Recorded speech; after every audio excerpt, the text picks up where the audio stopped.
సంవత్సరాల తరబడి ఎన్ని మందులు వాడినా మీ మోకాల నొప్పులు తగ్గట్లేదా? ప్రాణ పెయిన్ క్లినిక్ లో అత్యాధునిక చికిత్స. నమస్తే రమ్మగారు. నమస్తే జయ. చందమామ కథ ఏదైనా చెప్తారండి? విచిత్రమైన వ్యాధి కథ చెప్తాం. వ్యాధుల్లో టైటిలే చాలా విచిత్రంగా ఉంది రమ్మగారు. వ్యాధుల్లో విచిత్రాలు ఉండవు. కొన్ని జబ్బులే ట్రికీగా ఉంటాయి. కొంతమంది ట్రికీ బిహేవియర్ తో దాన్ని జబ్బుగా పరిణమింప చేసుకుంటారు. ఈ మధ్య కాలంలో అయితే మరీ ఎక్కువైపోయినాయండి. అసలు అది ఎందుకు వస్తుందో తెలీదు. అది జెంటికల్ గా వస్తుందా లేకపోతే మన అలవాట్ల వల్ల వస్తుందా, ఏ రీజన్ తెలియదండి. విచిత్రమైన జబ్బులు రమ్మగారు. అవును, ఆటో ఇమ్యూన్ డిసీజెస్ అంటారు. ఎందుకు వస్తుంది? పిల్లలు చూస్తాక నున్నగా శుభ్రంగా పళ్ళల్లే ఉంటారు. సడన్ గా వాడికి ఏదో జబ్బు చేస్తుంది. ఎందుకు అలా వచ్చిందో ఎవరికి తెలీదు. ఓహో, డబ్బులు ఖర్చు అయిపోతాయి, పిల్లలేమో వెళ్ళిపోతారు, అమ్మా నాన్నలకి పాపం. అవునండి, లోకాన్ని మిగిల్చి వెళ్ళిపోవటమే. అబ్బో, పెద్దవాళ్ళకు కూడా అలాగే వస్తున్నాయి క్యాన్సర్. పేర్లు చెప్పకో, ఆ పేరు ఎత్తుకోకూడదు. అసలు భయం వేస్తోంది. ప్రతి పక్కింట్లోనూ ఉంది. అవునండి. ఈ విచిత్రమైన వ్యాధి ఇంకా విచిత్రమైంది. ఒక ఊళ్ళో, పల్లెటూరులో ఓ సాయమ్మ, రంగన్న భార్యాభర్తలు ఉన్నారు.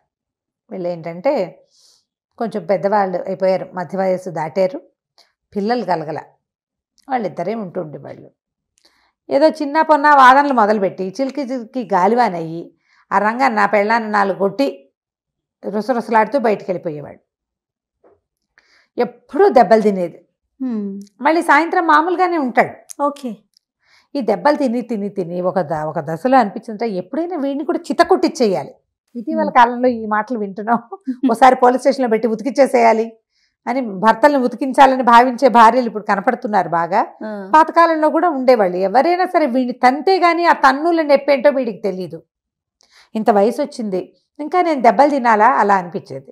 ఊరికే కొట్లాడుకునేవాళ్ళు. చివరికి అది 4 దెబ్బల్లో పరిణమించి గొడవ సద్దుమణుగుతూ ఉండేది. ఒకనాడు ఇలాగే ఏదో భార్యాభర్త మాట్లాడుకుని ఆయన పెళ్ళాన్ని కవ్వించి 4 పిడిగుద్దులు గుద్ది అడవికి కట్టెలు కొట్టుకురావడానికి వెళ్ళిపోయాడు.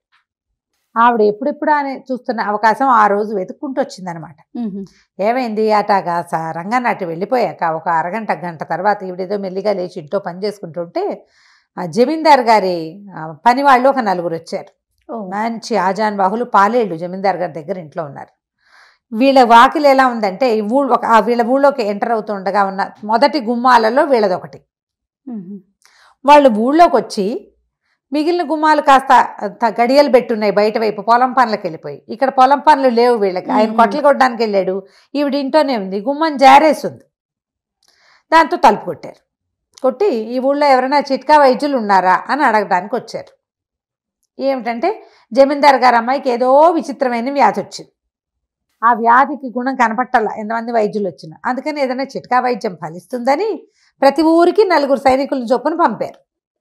ఒక 4 రాజాను బాహువులు, మంచి పుస్తీలు గిస్తీలు, బ్రహ్మాండంగా మీసాలు, వాళ్ళు దుడ్డుకర్రలు, మనుషులు జమాజట్టిల్లాగా ఉన్న వాళ్ళని చూసేసరికల్లా ఈవిడికి ఉత్సాహం వచ్చింది. లేకేం బాబు, చక్కగా వెతుక్కుంటూ మా ఇంటికి వచ్చారు. మా ఆయనే బ్రహ్మాండ వైద్యుడు, మామూలు వైద్యుడు కాదు, ఘనాపాటి అనుకోండి. అసలు మొన్న మీరు నమ్మరు, మా పూజారి గవరయ్య గారి అబ్బాయి గుడిగోపురం నుంచి పడ్డాడు, కాలు మెలికబడిపోయి బిడ్డ నేల గరుచుకుపోయాడు.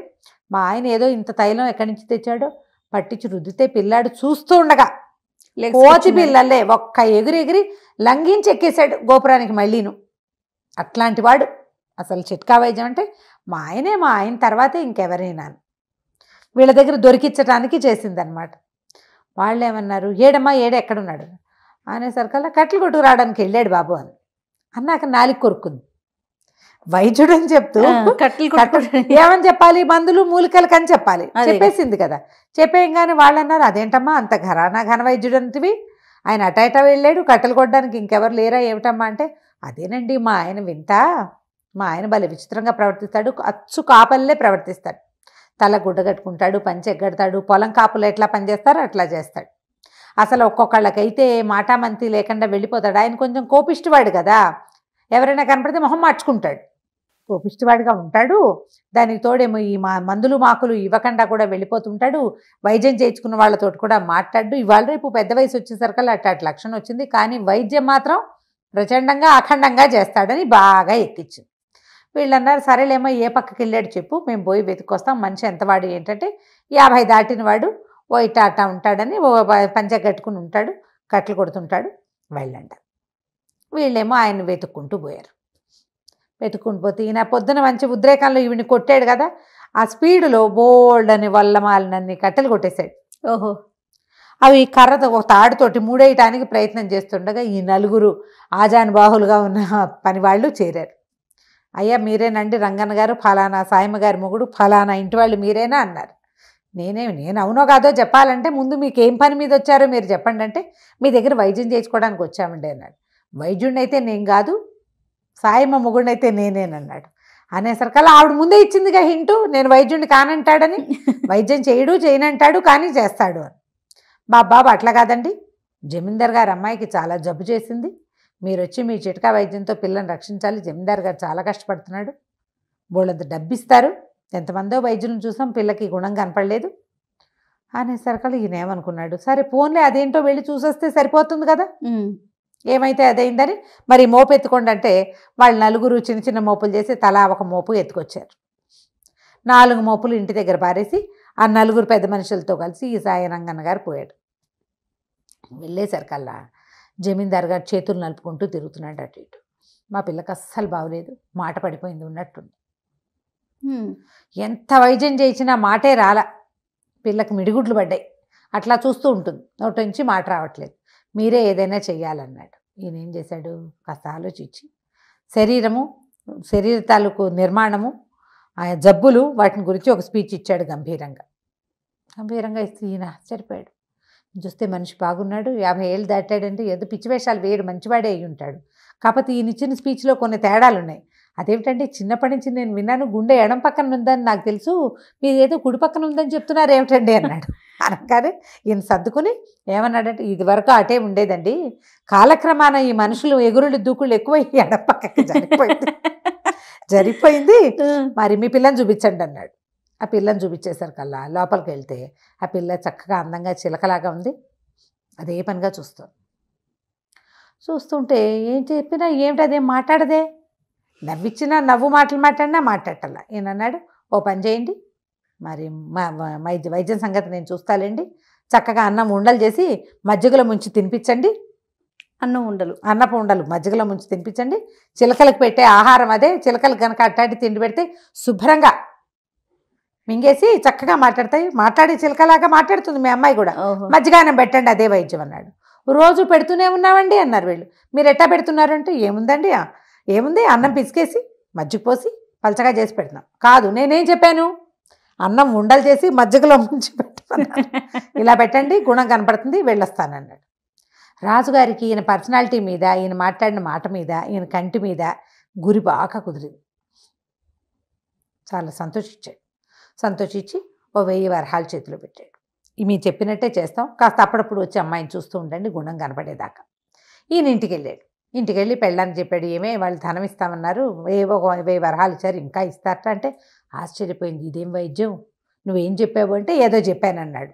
మందేం వేసొచ్చో, మందేం వేయలా, మజ్జిగ అన్నం ఉండలు చేసి మజ్జిగలో ముంచి పెట్టమన్నానంటే నవ్వుకున్నారు ఇద్దరు. ఇంతలో ఏమిదో కుర్రాడు వచ్చి మీరేనా డాక్టర్, మా జమీందార్ గారికి వెళ్ళిన డాక్టరు అన్నాడు.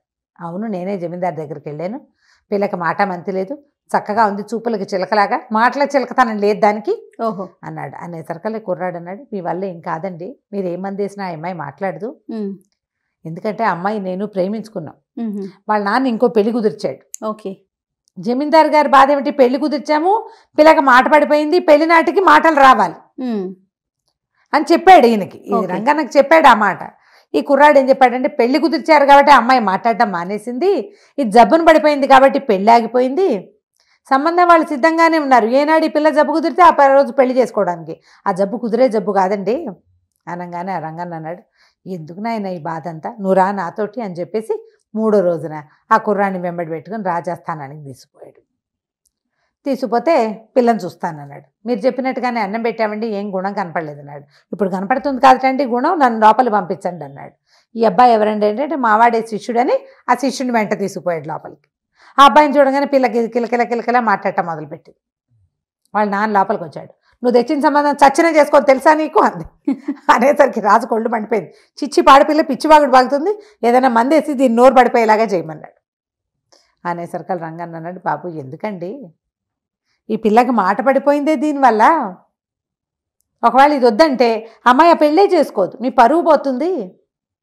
మాట తెప్పించిన వాడికి ఏది కావాలంటే అది ఇస్తానన్నారు కదా, వీడే మాట తెప్పించిన వాడికి ఇచ్చి పెళ్లి చేయండి, బాగుంది కదా. రాజుగారికి ఏం చేయాలో తెలియలే, పిల్ల నువ్వు నువ్వు చచ్చిన పెళ్లి నేను చేసుకోనంది.